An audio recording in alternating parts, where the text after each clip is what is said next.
अस्सलाम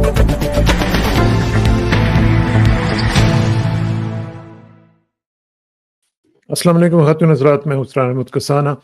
मुख्तलिफ़ चीज़ें चल रही हैं। ख़ास तौर पे आपने देखा कि मरियम नवाज़ साहिबा ने अपना जो वज़ारत आला का ओहदा उठा लिया, उनका हलफ़, और उसके बाद उन्होंने काफ़ी तेज़ी से अपनी एक्टिविटीज़ भी शुरू कर दी हैं। और साथ ही साथ हम देख रहे हैं कि सेंटर में भी मामला जो है वो चल रहे हैं, और सदर मुमलिकत के हवाले से काफ़ी गुमगू की एक कैफ़ियत है। लोग उनको क्रिटिसाइज़ भी कर रहे हैं, कुछ लोग कह रहे हैं कि नहीं, उन्होंने ठीक किया है। मैं साद हसन साहब को सुन रहा था, वो कह रहे थे कि सदर साहब ने जो भी काम किया है इस असेंबली के सेशन के हवाले से, ये बिल्कुल ठीक किया है। ये सिलसिला जाग किधर रहा है, और क्या अभी भी स्टेलमेट है, और क्या आज हम देखेंगे कि खैबर पख्तूनख्वा वगैरह में भी आज हलफ उठा लिया जाएगा? तो उसके बाद सिचुएशन क्या बनेगी? इमरान खान के लिए कोई रिलीफ है या नहीं है? उनकी जमात के लिए कोई रिलीफ है कि नहीं है? ये पॉलिसीज़ कहाँ पे लेके जाएंगी पाकिस्तान को? इंटरनेशनल प्रेशर्स भी जो है वो शुरू हो चुके हुए हैं। उसका भी ज़रा तज्ज़िया करते हैं, और हमें जॉइन कर रहे हैं लाहौर से सीनियर साहब जनाब सलमान नाबी साहब। हियर कम्स सलमान भाई। अस्सलाम वालेकुम जी। जी, वालेकुम सलाम इरशाद भाई, कैसे हैं आप? बहुत-बहुत शुक्रिया सलमान भाई, अल्हम्दुलिल्लाह। सिर्फ़ ये है कि थोड़ा-सा फ़िक्र लाहिक है कि जो पाकिस्तान में इस वक़्त मामला चल रहे हैं, उसके ऊपर मैं चाह रहा हूँ कि आप ज़रा हमें थोड़ा-सा गाइड करें कि क्या सूरत-ए-हाल है? ये जो एक टसल हम देख रहे हैं, अभी तक वो उसमें थमने का नाम नहीं ले रही है, और यूँ लग रहा है जैसे पीटीआई के साथ जो मामलात हैं, वो अभी तक उसी तरह ही रखने का इरादा कर लिया गया है कि जिस तरह के पहले चल रहे थे। तो मरियम नवाज़ शरीफ की जो वज़ारत आला है, सबसे पहले तो उधर से शुरू करते हैं कि आपने उसको कैसे पाया? जिस तरह अभी तक 2 दिन हो गए हुए हैं, उन्होंने अभी तक जो छापे-छापे मारने थे, वो मार लिए हैं। तो कैसा पाया जी? लोगों का क्या रिएक्शन है आम तौर पे?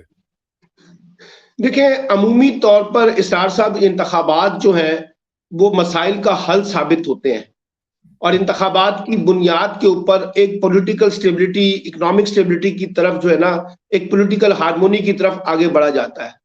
मैं सही पहले बात। कह रहा था कि ये इंतखाबात, क्योंकि इंतखाबात से पहले मुतनाज़ा हो गए हैं, हुँ, इसलिए इस बात के इम्कानात कम है कि इंतखाबात के बाद भी कोई पॉलिटिकल स्टेबिलिटी हमें देखने को मिल सकेगी। अब आप हुँ, देखिए कि इंतखाबात हो गए, कुछ सूबों में हुकूमतें बन गई, कुछ सूबों में हुकूमतें बनने वाली हैं, मरकज में हुकूमत बनने वाली है, लेकिन जो पोलराइजेशन है, जो पॉलिटिकल टेंशन है, जो टकराव है, जो कॉन्फ्लिक्ट है, जो महाजराई है, वो बदस्तूर मौजूद है। बल्कि ये तक देखने को मिल रहा है कि जैसे फरीकैन ये तय कर चुके हैं कि हमने आगे नहीं बढ़ना, बल्कि अपने सियासी मुखालफिन को कुचलना है और खत्म करना है। ये वो एक सोच है जिसकी वजह से हमें लगता है कि पाकिस्तान आगे बढ़ने की बजाय मजीद मसाइल का शिकार होगा। पहली बात तो ये है।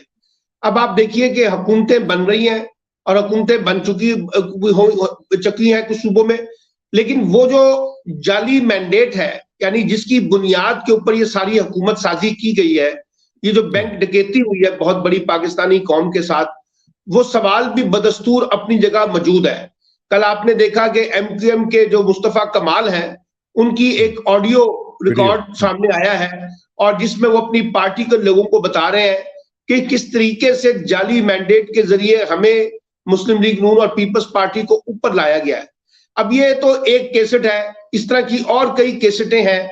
बल्कि अब ये भी कहा जा रहा है कि जनाब, कुछ नशिस्तें हुकूमती जमात के लिए कम है सेनेट में बरतरी हासिल करने के लिए, तो अब कुछ 10-15 नशिस्तों का जो फ्रॉड है वो मजीद किया जाए। उसकी एक झलक हमने कल लोधरा के इलेक्शन में देखी है, जहां कांजू साहब की। कांजू साहब को जिताया गया है, और पीटीआई के जो आजाद उम्मीदवार थे उनको हरा दिया गया है।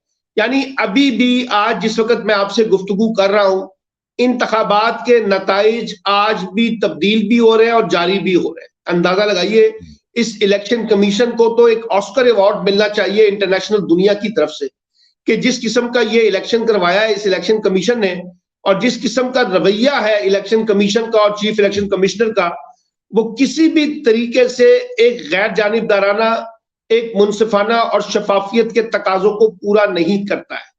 अब हाँ, आपने पूछा मरियम नवाज साहिबा का। मरियम यकीनी तौर पे बड़ी पुरजोश है, ये उनकी ख्वाहिश थी कि वो चीफ मिनिस्टर पंजाब बने, वो बना दी हाँ, गई हैं, और वो बन भी गई हैं। लेकिन अब देखिए ना, हम अभी भी ये समझते हैं कि ये जो ऑप्टिक्स होते हैं ना हुक्मरान तबकात के, कि इधर इधर दौड़ लगा दो, उधर दौड़ लगा दो, बड़े बड़े प्रोटोकॉल के साथ थानों के विजिट कर लो, सरकारी दफ्तरों के विजिट कर लो, जीरो हुँ, टॉलरेंस की बातें कर लो, ये बातें बज़ाहिर अच्छी लगती हैं, लेकिन ये एक बात ज़हन में रखिएगा कि जो तमाशा है, उसकी मुद्दत जो है लंबी नहीं होती। तमाशा बहुत मुख्तसर वक़्त तक लोगों के अंदर अपना असर छोड़ता है। लोग तो सही। अब देखिए निज़ाम के अंदर तब्दीली चाहते हैं। आप वाक़ई पुलिस का सिस्टम ठीक करना चाहते हैं तो पुलिस रिफ़ॉर्म्स की तरफ आएँ। आप चाहते हैं कि महंगाई का कंट्रोल सिस्टम ठीक हो तो फिर आपको इकोनॉमिक रिफ़ॉर्म्स करनी पड़ेंगी। आपको अपनी गवर्नेंस के मॉडल को ठीक करना पड़ेगा। आपको अपने ब्यूरोक्रेटिक मॉडल को ठीक करना पड़ेगा। आपको अपनी इकोनॉमिक पॉलिसीज़ को बेस करके एम्प्लॉयमेंट्स को जनरेट करना पड़ेगा। अब क्या ये सारी चीज़ें कर सकेंगी? आपने मंज़र देखा, उनकी तकरीर बज़ाहिर तो बहुत अच्छी थी। यकीनी तौर पे परवेज़ रशीद या इरफान सिद्दीकी साहब ने लिख के दी होगी। लेकिन जिस वक़्त वो ये तकरीर कर रही थी, उस वक़्त भी कई 100 ख़वातीन जो हैं वो जेलों के अंदर कैद हैं। उनके उनके बारे में उन्होंने गुफ्तगू नहीं की। उन्होंने ये नहीं बताया कि मैं अपोज़िशन को साथ लेके चलना तो चाहती हूँ, लेकिन जिन अपोज़िशन अरकान को पंजाब असेंबली में दाखिले से रोका गया है, मैं उसकी भी मज़म्मत करती हूँ। वो तो नहीं बात उन्होंने की है। आज भी उनके ज़हन में ये है कि पीटीआई को किसी भी तरीके से एलिमिनेट किया जाए पंजाब की सियासत से। ये नवाज शरीफ का भी एजेंडा है, ये शहबाज शरीफ का भी एजेंडा है, ये मुस्लिम लीग नून का भी एजेंडा है। इसलिए तकरीरें बहुत अच्छी हैं, तकरीरें सभी अच्छी करते हैं। लेकिन आप मुझे बताइए, कराची के अंदर जो मुराद अली शाह साहब ने तकरीर की है, उनके पहलू में बैठ के 17 नशिस्तों की डकैती हुई है कराची के अंदर कौमी असेंबली की। उसके ऊपर वो क्या कहेंगे, कैसे लेके चलेंगे 7 लोगों को? तो मुझे ये लगता है कि ये जाली किस्म का जो मैंडेट की बुनियाद पर हुकूमतें बनाई गई हैं, अगर कोई ये समझ रहा है कि इससे हम कोई स्टेबिलिटी की तरफ जाएंगे, ये नामुमकिन है। और एक बड़ा अच्छा एनालिसिस ये है कि एक आपके घर में डकैती हो जाए, चोर आपके घर से करोड़ों रुपए, अरबों रुपए लूट कर ले जाए और उसके बाद वो कहे आपको आके कि जनाब आप ऐसा करें, उस डकैती को भूल जाए लेकिन मेरे साथ मफामत कर ले। ये मफामत जो है ऐसे तो नहीं होगी ना। मफामत होगी तो आपको दूसरे फरीक का नुक्ता नजर सुनना होगा, आपको उसके अंदर जान डालनी होगी, आपको उसकी कुछ गुफ्तगू सुननी होगी, कुछ गिव एंड टेक करना होगा ना। अब ये हो रहा है कि जी इमरान खान साहब सुलह कर ले, मफामत कर ले और ये भूल जाए कि इलेक्शन कैसे हुआ है, इलेक्शन के बारे में बात ना करें। अब यही वो जो 2-4 लोग गए हैं इमरान खान साहब को मिलने के लिए, वो जाके यही कह रहे हैं ना इमरान खान को कि जनाब अब आगे बढ़े। यहाँ हमारे अहले दानिश भी कह रहे हैं कि जी वे फॉरवर्ड इख्तियार करें। मैं भी कहता हूं कि वे फॉरवर्ड इख्तियार होना चाहिए, लेकिन वे फॉरवर्ड का कोई मैकेनिज्म तो बनाइए ना सर। ये तो नहीं हो सकता कि आप ओन चौधरी को 1,72,000 वोट देकर सलमान अकरम राजा को हरा दें और उसके बाद कहें जी आइए रिकंसिलेशन करते हैं। आप इमरान खान के कजन को बक्खर में हरा दे और फिर कहेंगे जी आइए रिकंसिलेशन करते हैं। यानी अजीब व गरीब एक मकमसा हमने रिकंसिलेशन का भी मजाक बना दिया है और रिकंसिलेशन को भी अपने मफादात के लिए इस्तेमाल कर रहे हैं, अपने पॉलिटिकल मोटिव के लिए, अपने पॉलिटिकल इंटरेस्ट के लिए। तो मुझे जाती तौर पे ये लगता है कि ये मैं बार बार कहता भी रहा हूं कि इन इंतखाबात और इंतखाबात के बाद के आने वाले नताइज और नताइज के बाद बनने वाली हुकूमत ने पहले से मौजूद सियासी तकसीम को और ज्यादा गहरा कर दिया है, उसके अंदर और ज्यादा लकीरें ड्रॉ कर दी हैं कि जनाब इतनी आसानी से पोलराइजेशन जो है वो जो खत्म होने वाली नहीं है। और कल जो इमरान खान की अदालत के अंदर गुफ्तगू है और वो जो गुफ्तगू का खुलासा आया है, उसमें भी लगता है कि इमरान खान साहब किसी भी तरीके से विड्रॉ नहीं करने के लिए तैयार। उन्होंने बड़ा वाज़ेह पैगाम दिया है कि पीपल्स पार्टी, पीएमएलएन और एमकेएम जिन्होंने पूरे के पूरे इंतखाबी निजाम पे डकैती की है, और ये डकैती उन्होंने अकेले नहीं की, इस डकैती के अंदर उनको सहूलतकार मिले हैं और उन सहूलतकारों की मदद से ये सारी डकैती हुई है अवामी मैंडेट के ऊपर। तो इसलिए वो तो नहीं कबूल करेंगे सारे मामले को। अब आप चला लें। अब आप कहते हैं जी आईएमएफ के को खत लिखा है इमरान खान साहब ने, चले मान लेते हैं जी उनको खत नहीं लिखना चाहिए था। मैंने भी उस दिन प्रोग्राम में कहा था कि टाइमिंग ठीक नहीं है, लेकिन सवाल यह है कि आपकी तो आलमी दुनिया से बड़ी शानदार किस्म की दोस्तियां हैं। अब आपको मसला क्या है? इमरान खान के खत से तो वो आपकी इमदाद नहीं रुकेगी, लेकिन मसला यह है कि जो दुनिया में सवालात उठाए जा रहे हैं इंतखाबात के बारे में, और दुनिया ये सवाल उठा रही है कि जनाब ये किस किस्म के मुनसिफाना और शफाफ इलेक्शन है कि जिसमें आपने अवामी मैंडेट को उठाकर बाहर फेंक दिया।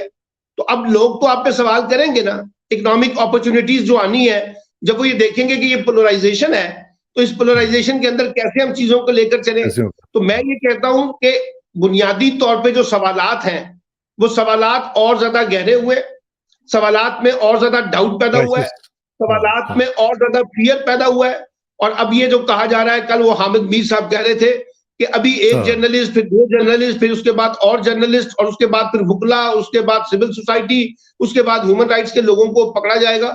भाई ये किस किस्म के रियासती निजाम आप चलाने की कोशिश कर रहे हैं? कैसे आप इसको आगे लेकर चलेंगे? अगर आप वाकई चीजों को ठीक करना चाहते हैं तो कोई इनिशिएटिव तो लेना, वो इनिशिएटिव नजर तो आए ना कि जनाब आपने ये इनिशिएटिव लिया है और चीजों को कूल डाउन करने की कोशिश कर रहे हैं और चीजों को एंगेजमेंट की तरफ लेके जाना चाहते हैं। ऐसे थोड़ी एंगेजमेंट होगी कि अब वो असलम इकबाल को उन्होंने नॉमिनेट किया कि जनाब वो चीफ मिनिस्टर के उम्मीदवार होंगे, आपने कहा ये असेंबली में घुस नहीं सकता, जो मर्जी कर ले। तो फिर ये कैसी, अब तो खुद ही बता रहे हैं कि जनाब हम सुलह नहीं करना चाहते, हम रास्ता नहीं निकालना चाहते। मरियम को कहना चाहिए था ना सूबाई असेंबली की तकरीर करते वक्त कि जनाब मेरे जो मुखालिफ जो उम्मीदवार था अपना मियां असलम इकबाल, उसको असेंबली में आने दें, क्या मसला है? अगर वो आएगा तो इलेक्शन लड़ेगा तो क्या फर्क पड़ेगा? वो मेंबर सूबाई असेंबली है, उसको लोगों ने मैंडेट दिया है, लेकिन आपने तो नहीं कबूल किया। ना मुस्लिम लीग ने कबूल किया, ना पीपल्स पार्टी ने उस पर कोई आवाज उठाई, ना किसी और ने कोई आवाज उठाई।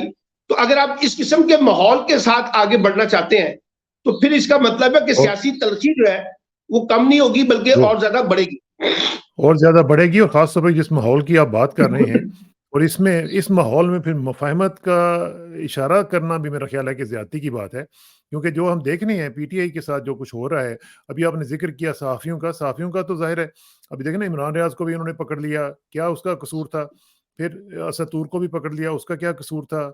अभी अब जिस तरह कह रहे हैं कि हामिद मीर कह रहे हैं कि मजीद लोगों को पकड़ा जाएगा, तो फिर ये तो मामला जो है ये प्री मई 9 के ऊपर जा रहे हैं, क्योंकि हमने देखा कि जो मामला पहले चल रहे थे उसके बाद एक निगरान हुकूमत आई, उसमें भी कोई चेंज नहीं आई। अब दूसरी जमहूरी सो कॉल्ड हुकूमत आ रही है तो उसमें भी कोई चेंज नहीं आ रही, तो फिर ये हो क्या रहा है? फिर कौन सी चेंज आई है? देखिए ना, अब एक और चीज देखें, इस वक्त मीडिया पे तो एक तरफा पॉलिसी चल रही है ना सर। मीडिया पे तो आप अपने मुगालफाना नुक्ता नजर जो पाकिस्तान में इस वक्त डोमिनेंट है उसकी तो तशहीर ही नहीं हो रही। क्या बलूचिस्तान के अंदर जो एहतजाज हो रहा है वो आपको कहीं नजर आ रहा है? क्या आपको सिंध का कोई एहतजाज दिखाया जा रहा है? क्या आपको ये सारी चीजें जो है वायलेशन होती हुई दिखाई जा रही है? आपको ये तो नजर आ रहा है कि सदर मुमलिकत डॉक्टर आरिफ अलवी साहब ने आइन की खिलाफ वर्जी करके जो है ना पार्लियामेंट का इजलास बुलाने से इनकार कर दिया है? क्या आपको ये नजर आया कि जनाब निगरान हुकूमतें किस तरह से गैर आईनी तौर पर बैठी हुई थी? क्या आपको नजर आया कि जनाब इलेक्शन कमीशन ने पंजाब और खैबर पख्तूनख्वा के सूबाई इलेक्शन ना कराकर किस तरह से आइन की खिलाफ वर्जी की? क्या आपको नजर आ रहा है कि जनाब मरकजी हुकूमत ने, जो शहबाज शरीफ की साबका हुकूमत थी जिसने 90 दिन के अंदर इलेक्शन करवाने थे, उसमें उन्होंने सेंसस को बुनियाद बनाकर किस तरह से इंतखाबात में ताखिरी हरबे इख्तियार किए? क्या आपको नजर आ रहा है कि जनाब ये चीफ इलेक्शन कमिश्नर जो है बार बार जो आइन की खिलाफ वर्जी करते रहे और इनका ये जो इलेक्शन मैनेजमेंट सिस्टम बैठ गया, इससे पूरे मुल्क के अंदर जो हिजानी कैफियत पैदा हुई इंतखाबात के बारे में, क्या आप उस पर सवाल उठा सकते हैं?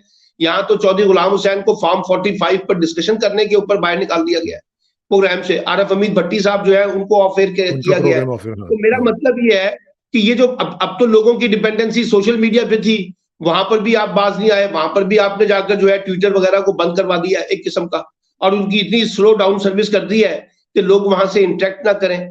तो मेरा मतलब है कि ये जो सूरत हाल बन रही है, अब आप कहते हैं, मैं तो अभी कल टीवी में कह रहा था, मैंने कहा आप आरिफ अलवी का रोना रो रहे हैं, लेकिन जिन लोगों ने पहले कॉन्स्टिट्यूशन की वायलेशन की है उनका तो जिक्र ही नहीं कर रहे आप यार, उनके ऊपर गुफ्तगू ही नहीं करते, तो जी आए बाएं करना शुरू कर देते हैं। मसला ये है, हमने आइन को भी अपनी तरह अपनी अपनी मर्जी और मंशा के मुताबिक ढाल दिया है, कानून को भी अपनी मर्जी और मंशा के मुताबिक ढाल दिया है। सियासत और जमहूरियत के असूल जो हमें मुराद अली शाह सुनाए, जरदारी साहब सुनाए, बिलावल सुनाए, मरियम सुनाए, शहबाज शरीफ सुनाए, उनको भी हमने अपने अपने असूलों के मुताबिक खुद ही गढ़ लिया है और हम अपनी अपनी तशरीह कर रहे हैं कि जनाब हम तो सबको साथ लेकर चलना चाहते हैं। यानी पहले डकैती करें, फिर डकैती करने के बाद आएंगे जी आइए हम आपको साथ लेकर चलना चाहते हैं। ये अजीबोगरीब मंजर है। और मैं तो देखिए बार बार कह रहा हूं कि मुस्लिम लीग नून जो है इसकी बेहिस्सी और बेशर्मी देखिए, सब पाकिस्तान में सब कह रहे हैं कि इसका मैंडेट जाली है।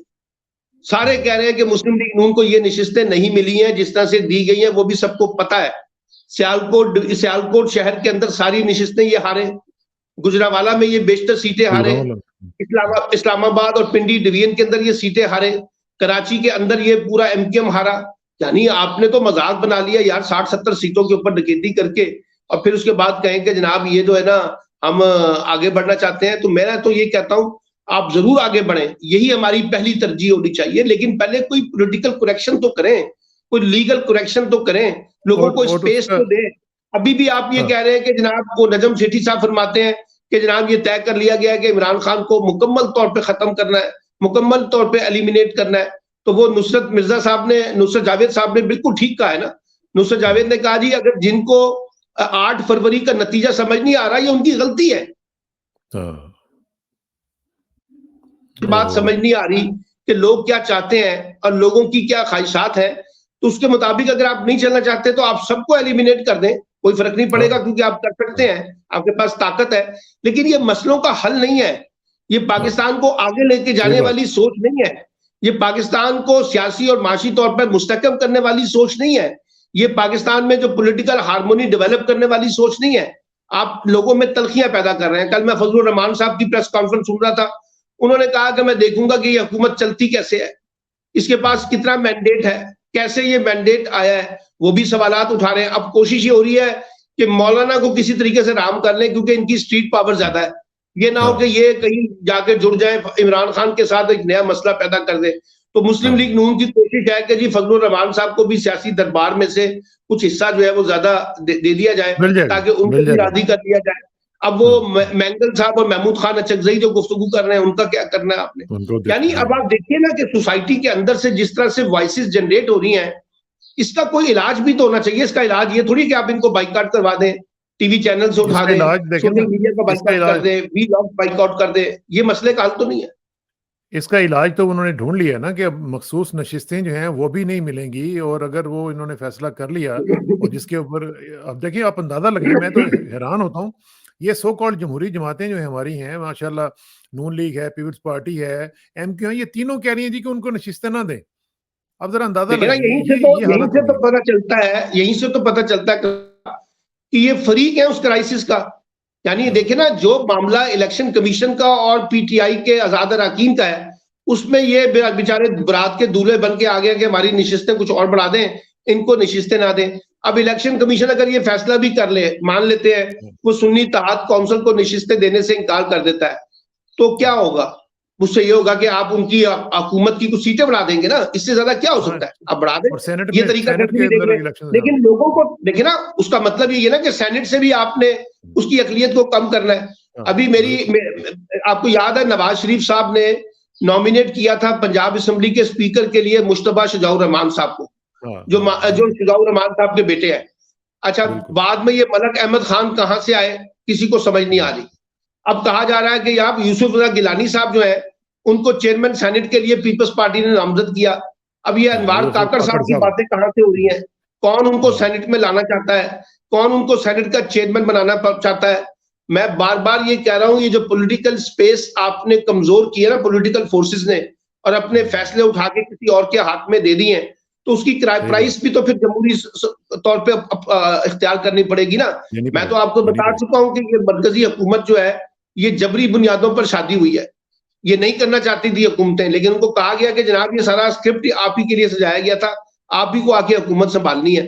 तो जब आप इस तरह का निजाम लेके आएंगे जिसकी ना कोई मॉरल क्रेडिबिलिटी है, जिसकी ना कोई लीगल क्रेडिबिलिटी है, जिसकी ना कोई अपना पॉलिटिकल क्रेडिबिलिटी बन रही है, और सब जानते हैं कि किस तरीके से एक लोगों को लाकर आप बिठाने की कोशिश कर रहे हैं, तो फिर ये रेजोल्यूशन नहीं है। मैं ये कहना चाहता हूं, ये रेजोल्यूशन नहीं है। और लगता यह है कि अभी भी हमने वही पुरानी अप्रोच के तहत ही आगे चलना है कि एक पॉलिटिकल फोर्स के लिए रास्ते जो है वो बंद रखने हैं और बाकी फोर्सेस को बामरे मजबूरी चलाना है। अगर कुछ अरसे के ठीक बाद है, पता चला कि ये गाड़ी जो है इसका मैन्युफैक्चरिंग फॉल्ट था और ये गाड़ी चलने के काबिल ही नहीं थी, हमने ऐसी बिलावजह गाड़ी पर इन्वेस्टमेंट कर दी और गाड़ी हाँ, पे ला के इन्वेस्टमेंट करके निजाम को चलाने की जो कोशिश की है, वो मतलूबा नताइज नहीं दे ठीक रही। है, हालांकि आपको ठीक है। अभी भी समझना चाहिए था कि जितनी बड़ी इन्वेस्टमेंट आपने शरीफ खानदान पे की है, वो शरीफ खानदान तो अपने बलबूते पे वो परफॉर्म ही नहीं कर सके जो आप खड़े नहीं उनसे हो एक्सपेक्ट सकते, कर हाँ, रहे थे। और वो हाँ, जिस तरीके से फिर आपने उनकी जेब में जिस तरह से चीजें भरी हैं, वो भी सबको पता है हाँ, कि कैसे भरी हैं।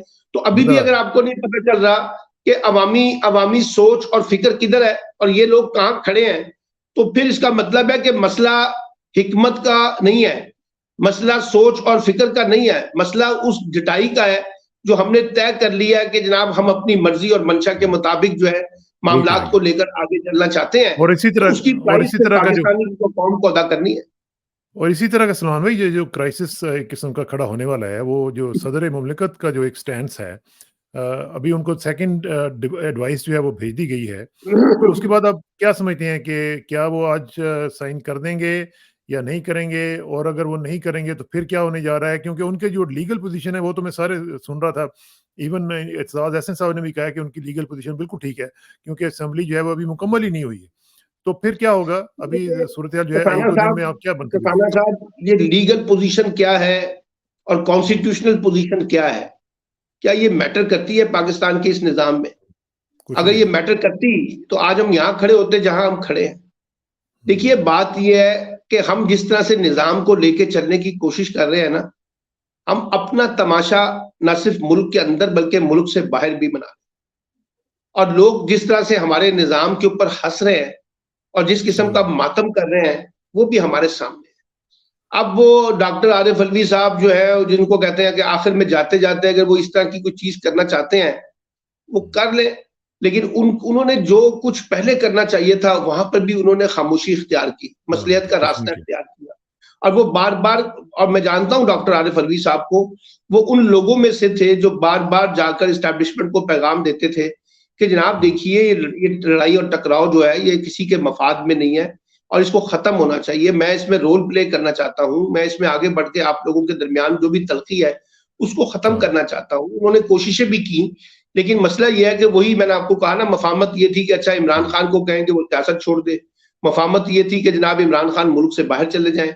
मफामत ये है कि वो अपनी मर्जी का पार्टी चेयरमैन जो है नामजद करने की बजाय वो उस बंदे को चेयरमैन बनाए जिसको हम कह रहे हैं। इसका मत और ये कि वो इंतखाबी मुहिम से दस्तबरदार हो जाएँ, सियासत से कुछ अरसे के लिए लाताल्लुक हो जाएँ।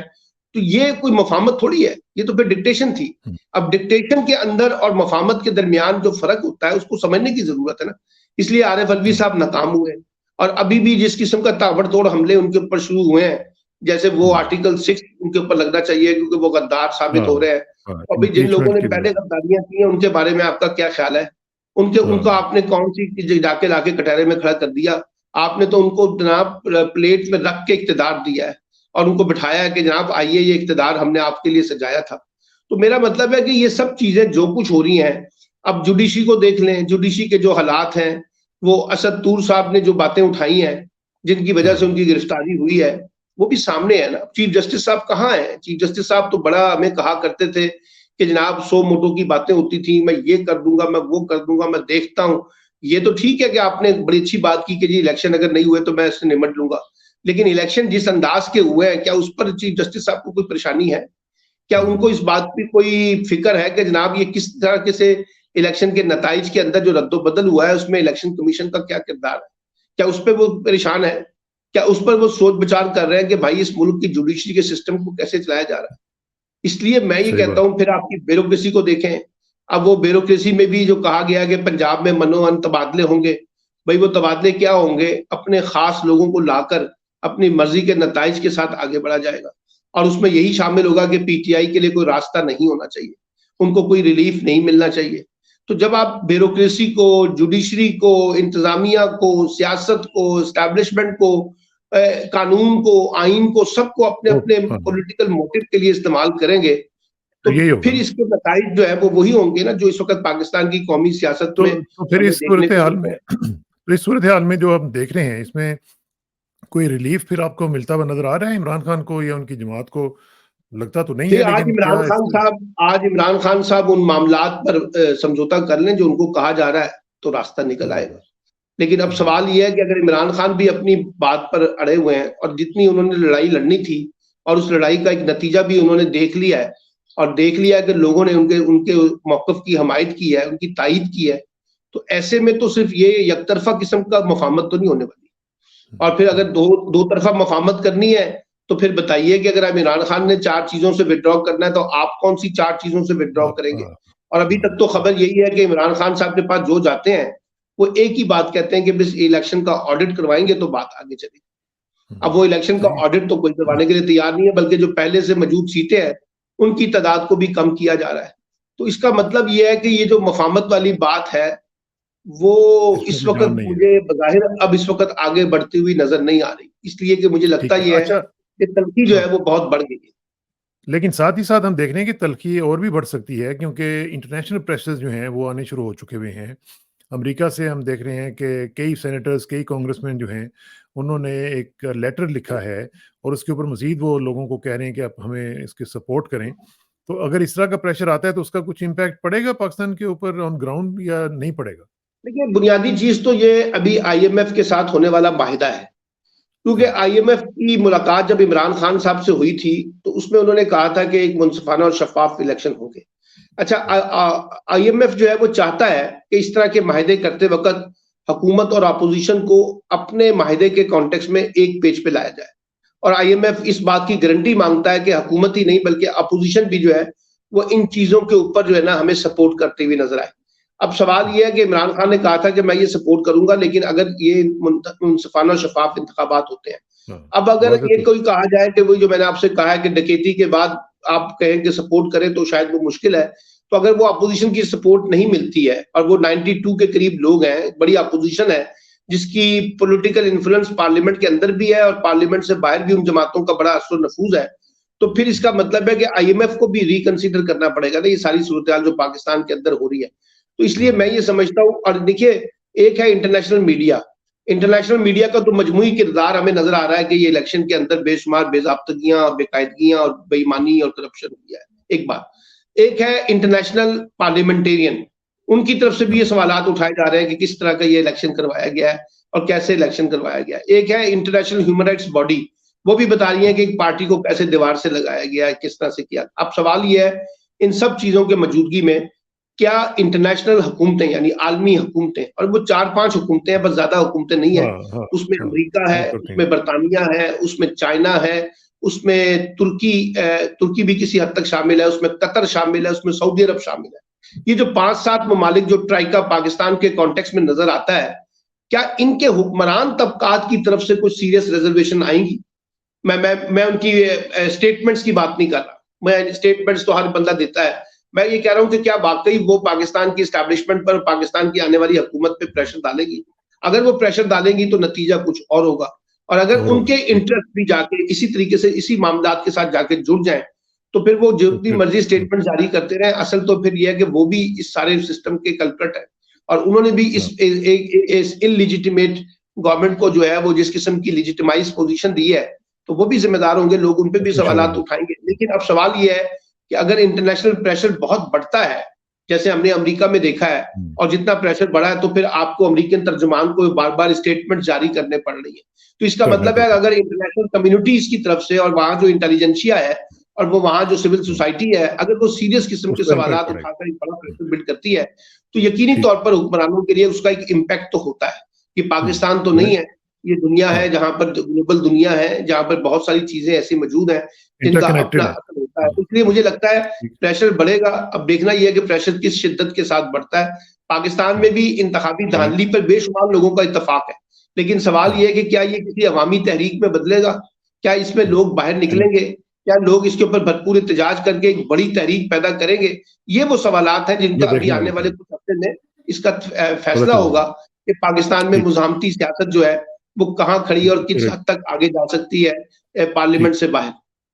चलें इसको हम देखते रहेंगे इंशाल्लाह और सलमान भाई आपका बहुत-बहुत शुक्रिया, जल्दी आपसे मुलाकात होगी इंशाल्लाह एंड सी यू सून, अस्सलाम वालेकुम। Thank you.